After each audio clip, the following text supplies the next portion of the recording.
Le monde est un vaste tableau de couleurs. Pour le peintre, trois teintes sont fondamentales, le rouge, le bleu et le jaune. Appelées couleurs primaires, elles ne s'obtiennent pas par mélange d'autres pigments, mais se combinent pour créer toutes les autres nuances. Comprendre leur magie, c'est découvrir la base de la peinture, de la photographie, du design et même de la vision humaine. Imagine un cube en verre subdivisé en trois compartiments remplis de liquide rouge, bleu et jaune.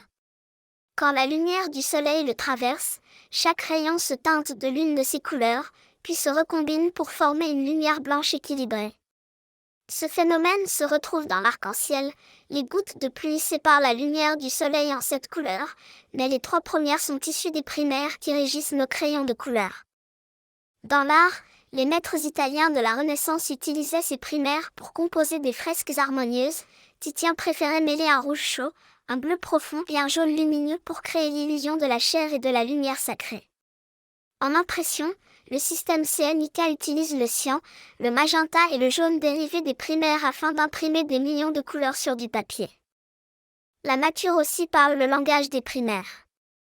Les pétales d'une tulipe rouge signalent l'attraction des pollinisateurs, les iris bleu-violacés protègent du soleil grâce à des pigments spécifiques, et le poussin jaune vif apparaît dans le prisme visuel des prédateurs comme signe de vulnérabilité.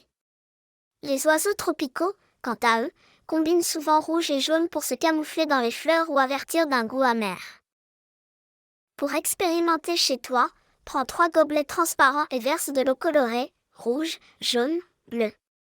Mélange ensuite 2 couleurs dans un 4e gobelet. Observe le mélange rouge plus jaune devient orange, jaune plus bleu devient vert, bleu plus rouge devient violet. Note chaque résultat et dessine une roue chromatique. Place tes 3 primaires à 120 degrés les unes des autres, puis indique les couleurs secondaires entre elles. Ton schéma aidera à comprendre les harmonies et contrastes en peinture et en mode.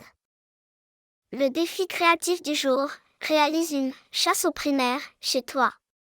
Photographie 5 objets rouges, 5 objets jaunes et 5 objets bleus. Crée ensuite un montage en triptyque numérique, 3 colonnes, rouge, jaune, bleu. Ajoute un titre en haut, les couleurs de ma vie, et partage ton œuvre.